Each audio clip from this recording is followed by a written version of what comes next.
Oke, baik. Selamat siang teman-teman semua. Selamat datang dan selamat bergabung kembali di perkuliahan Hukum Humaniter, yang mana pada pertemuan hari ini yang merupakan pertemuan kelima, kita akan mempelajari mengenai bentuk-bentuk dari sengketa bersenjata. Secara umum, bentuk sengketa bersenjata itu terbagi dalam dua bentuk. Yang pertama adalah sengketa bersenjata internasional atau International Armed Conflict, dan bentuk yang kedua adalah sengketa bersenjata non-internasional atau Non-International Armed Conflict. Nah, apa yang dimaksud dengan International Armed Conflict?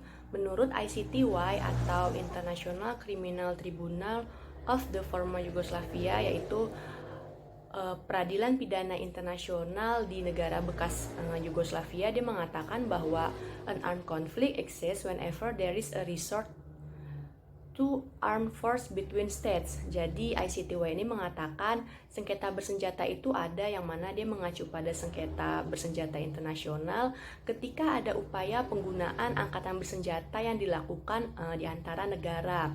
Jadi definisi yang diberikan oleh ICTY itu International Armed Conflict itu terjadi di antara negara. Lalu ada juga definisi dari International Armed Conflict yang diberikan oleh Schindler, di mana dia mengatakan bahwa the existence of an armed conflict within the meaning of Article 2 common to the Geneva Conventions can always be assumed when parts of the armed forces of two states clash with each other. Jadi pendapat yang diberikan Schindler itu hampir sama dengan yang diberikan oleh ICTY, di mana Schindler mengatakan bahwa International Armed Conflict itu terjadi manakala terjadi sengketa bersenjata di antara dua negara. Jadi di sini subjek yang dapat melakukan sengketa bersenjata itu hanya dilakukan oleh negara. Kemudian ada juga definisi yang diberikan oleh Konvensi Jenewa 1949, di mana di dalam pasal 2 dia mengatakan bahwa in addition to the provisions which shall be implemented in peacetime, the present convention shall apply to all cases of declared war or of any other armed conflict which may arise between two or more of the high contracting parties, even if the state of war is not recognized by one of them. Nah, di dalam pasal 2 Konvensi Jenewa 1949 dia mengatakan bahwa International Armed Conflict itu berlaku ketika terjadi sengketa bersenjata baik yang diumumkan sebagai perang ataupun yang tidak diumumkan. Nah, International Armed Conflict juga muncul di antara dua atau lebih pihak-pihak yang menjadi peserta di dalam konvensi, yaitu adalah negara. Jadi, pasal 2 Konvensi Jenewa 1949 juga dia mengatakan bahwa International Armed Conflict itu adalah konflik bersenjata yang terjadi di antara negara. Nah, definisi-definisi yang diberikan oleh ICTY, kemudian Schindler, dan Konvensi Jenewa 1949 itu merupakan definisi atau merupakan doktrin tradisional di mana International Armed Conflict itu masih terbatas pada konflik bersenjata yang terjadi di antara negara. Tapi definisi dari International Armed Conflict ini kemudian diperluas ketika muncul Additional Protocol tahun 1977, khususnya adalah Additional Protocol tambahan yang pertama, di mana di dalam pasal 1 ayat 4 dia mengatakan International Armed Conflict itu merupakan the situation referred to in the preceding paragraph include armed conflicts in which peoples are fighting against colonial domination and alien occupation and against racist regimes in the exercise of their right of self-determination. Jadi, di dalam pasal 1 ayat 4 Additional Protocol pertama tahun 1977, itu terjadi perluasan makna mengenai International Armed Conflict, di mana International Armed Conflict itu merupakan sengketa bersenjata yang terjadi antara negara dengan people. Dalam artian people di sini adalah belligerent, di mana atau kelompok pemberontak, di mana kelompok pemberontak ini dia melawan negara untuk menghilangkan dominasi kolonial ataupun juga untuk melawan kependudukan asing dan juga untuk melawan pemerintahan yang sah, dalam artian pemerintah ini telah melakukan rasialis atau telah melakukan diskriminasi. Nah, kelompok pemberontak ini melakukan ketiga hal tersebut untuk karena mereka memiliki hak menentukan nasib sendiri atau self-determination. Jadi di dalam perluasan makna mengenai international armed conflict, di sini dia tidak hanya terbatas pada konflik bersenjata yang dilakukan oleh negara saja, di mana ketika konflik bersenjata dilakukan antara satu negara dengan negara lain, ini kedua negara memiliki kedudukan hukum internasional yang sama, atau kedua negara ini memiliki kedudukan yang sama di dalam hukum internasional. Sama halnya juga ketika terjadi sengketa bersenjata di antara negara dengan peoples yang mengacu pada belligerent untuk international armed conflict. Ini kedua pihak ini juga memiliki kedudukan yang sama di dalam hukum internasional. Jadi subjek-subjek yang dapat melakukan atau subjek-subjek yang melakukan sengketa bersenjata yang kemudian dikategorikan sebagai international armed conflict itu adalah sengketa bersenjata yang dilakukan oleh negara, kemudian juga sengketa bersenjata yang dilakukan oleh negara dengan belligerent, yang mana belligerent ini sudah memiliki kedudukan yang setara di dalam hukum internasional. Kemudian kita lanjut kepada bentuk sengketa bersenjata yang kedua, yaitu adalah non-international armed conflict atau sengketa bersenjata yang tidak bersifat internasional. Hal yang perlu kita tekankan di dalam non-international armed conflict adalah bahwa sengketa bersenjata yang terjadi ini dia pihak-pihak di dalamnya itu tidak memiliki kedudukan yang setara di dalam hukum internasional, sehingga ketika terjadi perang seperti itu di antara mereka, maka sengketa ini tidak diakui sebagai international armed conflict. Nah, lalu apa yang dimaksud dengan non-international armed conflict?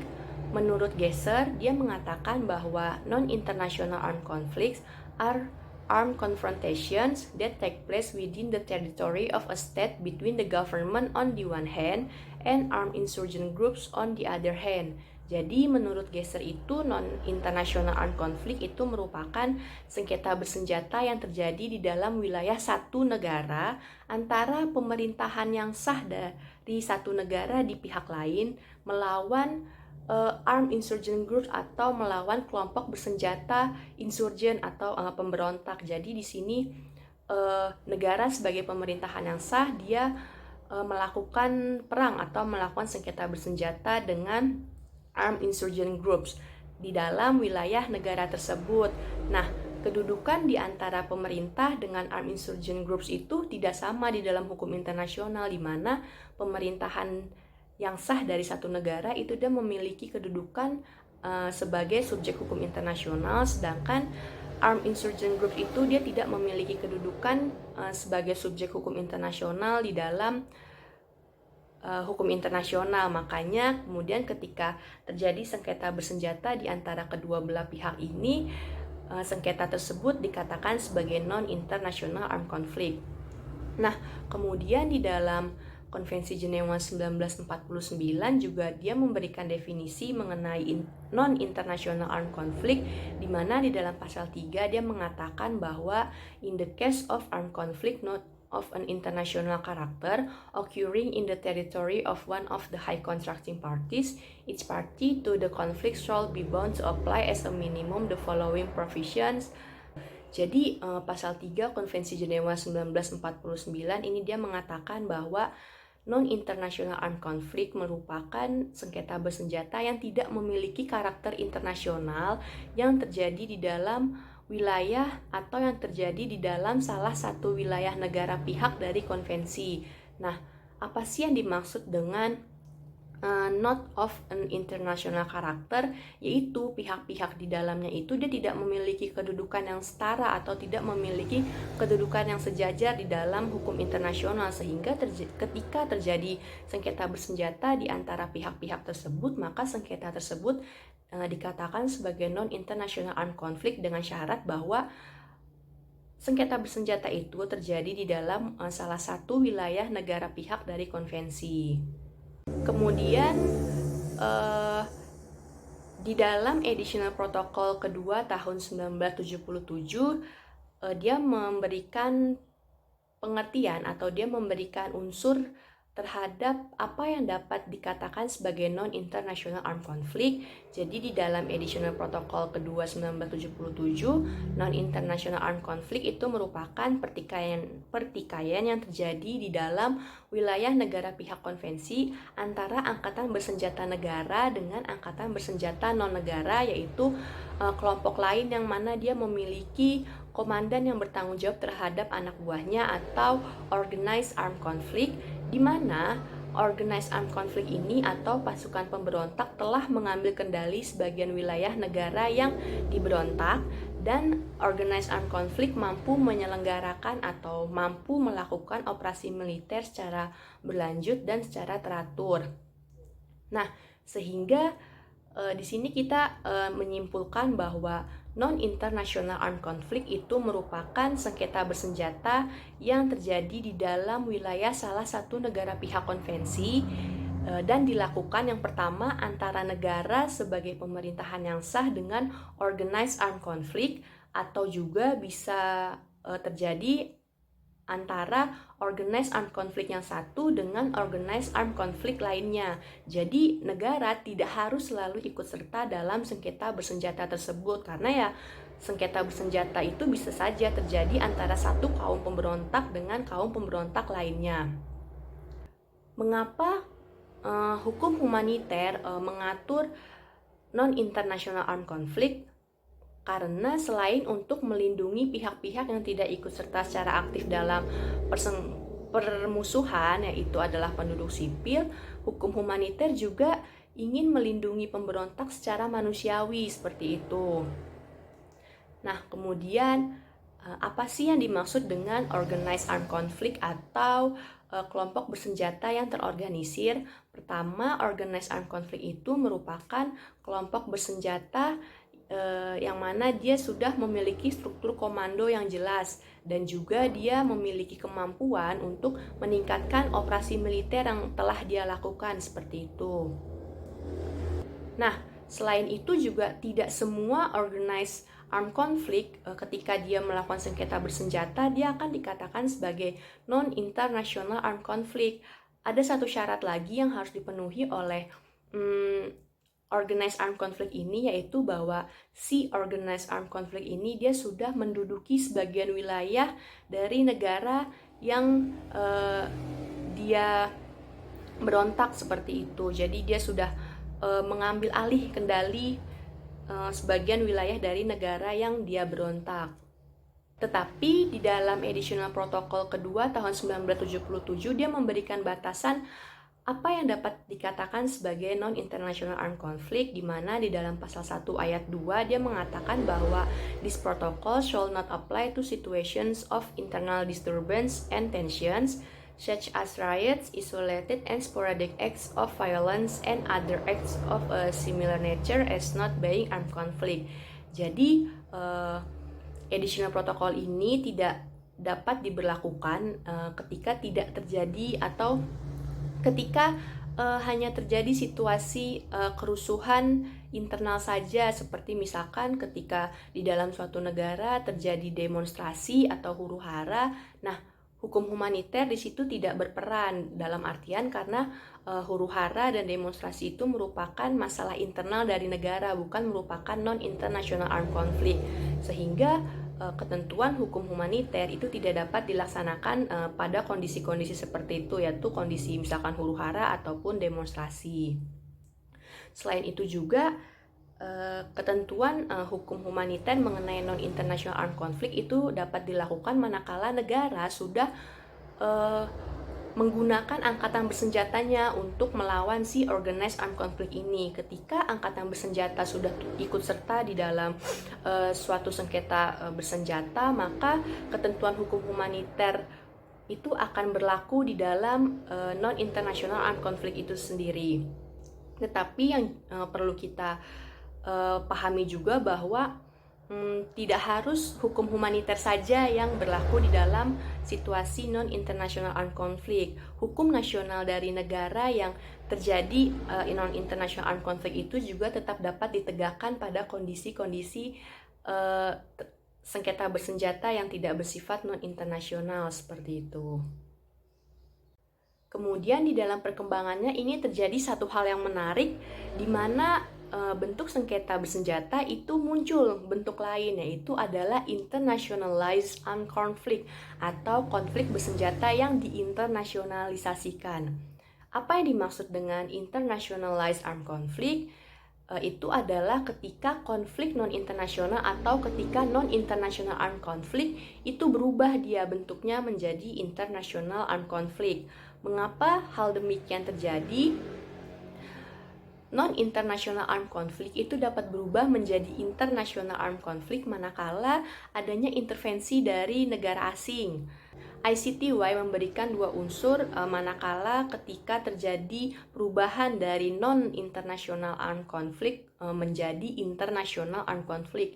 Yang pertama adalah konflik internal, yaitu yang pada awalnya dia sengketa bersenjata ini terjadi tidak bersifat non-internasional, itu telah meluas keluar wilayah negara sehingga dia berubah menjadi sengketa bersenjata internasional. Seperti yang kita ketahui bahwa salah satu syarat sengketa bersenjata itu dapat dikatakan dia tidak bersifat internasional manakala sengketa tersebut terjadi di dalam salah satu wilayah negara pihak. Nah, ketika sengketanya itu sudah meluas keluar wilayah negaranya, maka sengketa tersebut dikatakan sebagai sengketa bersenjata internasional. Lalu hal yang kedua adalah telah terjadi intervensi dari negara asing terhadap konflik bersenjata non-internasional yang terjadi di satu negara.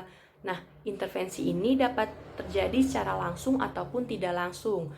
Untuk bentuk dari intervensi langsung dari negara asing, yaitu negara asing dikatakan melakukan intervensi secara langsung ketika negara tersebut sudah mengirimkan bantuannya berupa angkatan bersenjata. Itu adalah intervensi secara langsung.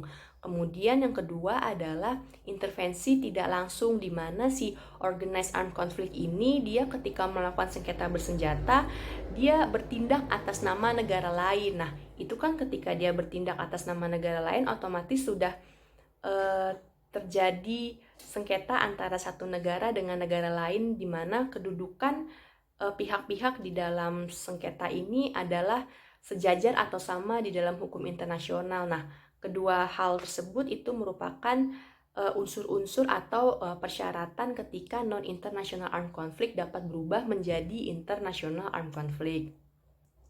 Nah, ICC yaitu International Criminal Court, dia memberikan overall control test, yaitu adalah ukuran intervensi negara asing terhadap pihak yang bersengketa itu seperti apa sih, khususnya kepada si pihak yang bersengketa non-negara. Si ICC ini mengatakan bahwa a state may exercise the required degree of control when it has a role in organizing, coordinating, or planning the military actions of the military group, in addition to financing, training, and equipping or providing operational support to that group. Jadi ICC ini mengatakan bahwa intervensi negara asing terhadap organized armed conflict, yang mana dia justru membantu kelompok pemberontak, itu terjadi ketika si negara ini telah mengambil alih peran dari si organized armed conflict ini, dalam artian dia sudah ikut serta di dalam mengorganisir kaum pemberontak ini, terus dia juga sudah mengkoordinasi dan sudah dalam artian dia sudah menyusun rencana tindakan militer apa yang harus mereka lakukan, seperti itu.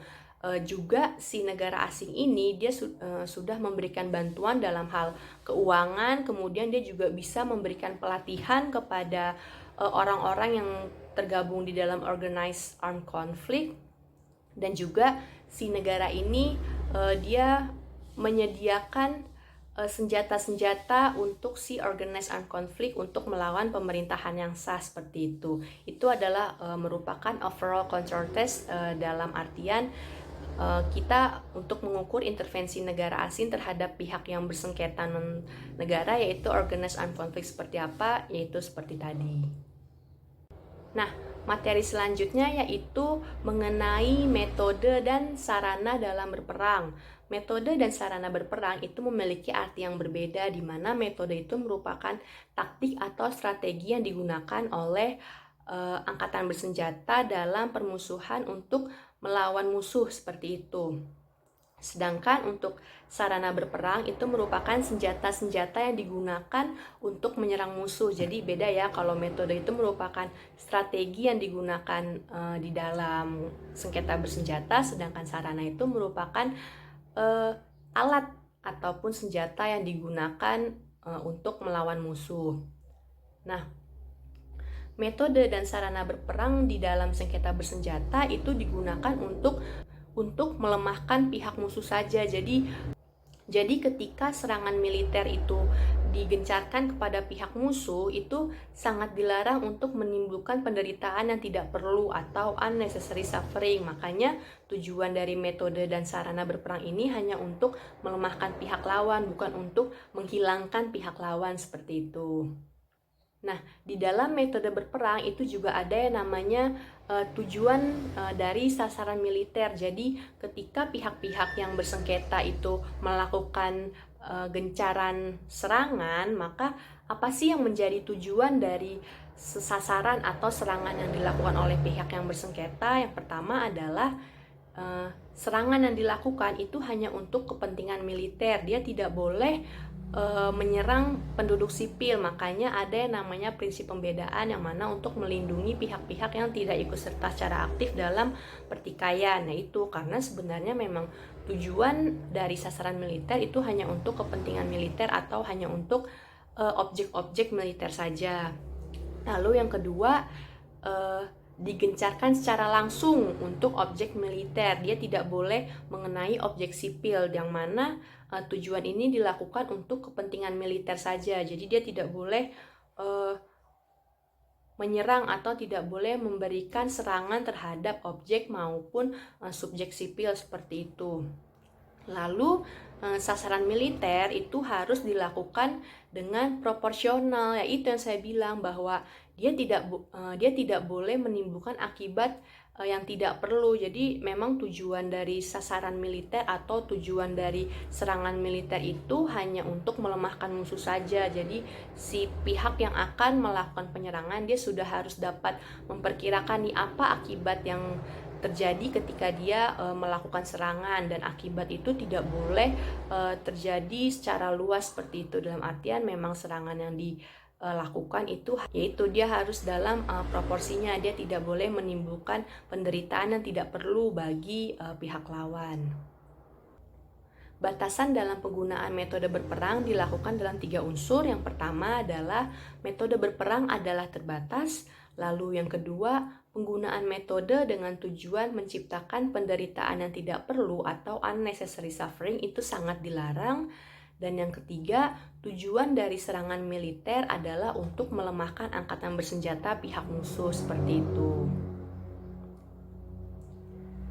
Nah, kemudian apa saja sih yang dilarang di dalam metode dan sarana berperang? Ada banyak larangannya. Yang pertama adalah pihak yang bersengketa itu dilarang untuk melakukan khianat, teror, terus menciptakan kelaparan bagi penduduk sipil. Kenapa tidak boleh menciptakan kelaparan atau starvation bagi penduduk sipil? Karena penduduk sipil ini dilindungi, dia tidak boleh menjadi sasaran militer. Makanya itu dia dilarang dalam metode berperang. Kemudian tindakan pembalasan itu tidak boleh dilakukan terhadap objek sipil. Dilarang juga untuk menyerang orang-orang yang dilindungi, termasuk objek-objek yang dilindungi. Terus juga tidak boleh melakukan serangan secara diskriminasi. Kemudian tidak boleh melakukan serangan militer yang dapat mengakibatkan kerusakan terhadap lingkungan secara besar-besaran. Tidak boleh melakukan serangan terhadap instalasi bangunan yang memiliki tenaga berbahaya. Lalu dilarang juga untuk melakukan penjarahan terhadap objek sipil, yaitu seperti yang saya bilang tidak boleh. Pokoknya objek sipil itu memang benar-benar harus dilindungi. Dia tidak boleh menjadi objek militer. Kemudian tidak boleh melakukan penyanderaan terhadap penduduk sipil, dan tidak boleh menggunakan human shield ataupun pergerakan sipil untuk mendukung permusuhan. Nah, Ada juga di dalam metode berperang ada larangan juga, di mana adanya larangan untuk menggunakan tahanan perang yaitu tawanan ataupun penduduk sipil dan sumber daya untuk menduduki wilayah dengan tujuan militer. Nah, hal itu juga dilarang. Kemudian mengenai sarana berperang atau senjata yang digunakan itu juga ada beberapa senjata atau ada beberapa sarana berperang yang dilarang atau dibatasi. Yang pertama adalah tidak boleh menggunakan bahan peledak, peluru dum-dum, senjata konvensional. Dalam hal ini yang tidak boleh adalah ranjau, senjata pembakar, dan senjata yang dapat membutakan.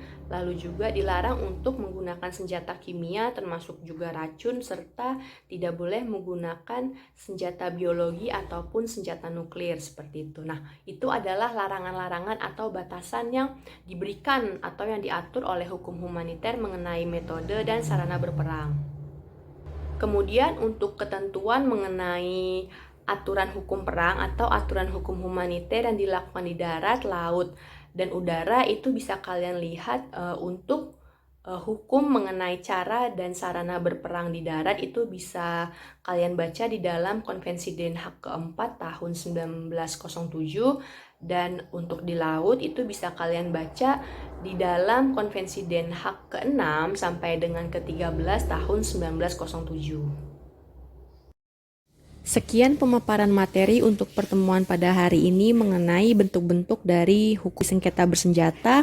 Saya harap teman-teman dapat mencari literatur lainnya untuk menambah wawasan dan pengetahuan kalian mengenai hukum humaniter, juga termasuk mengenai sengketa bersenjata. Terima kasih atas perhatiannya. Wassalamualaikum warahmatullahi wabarakatuh.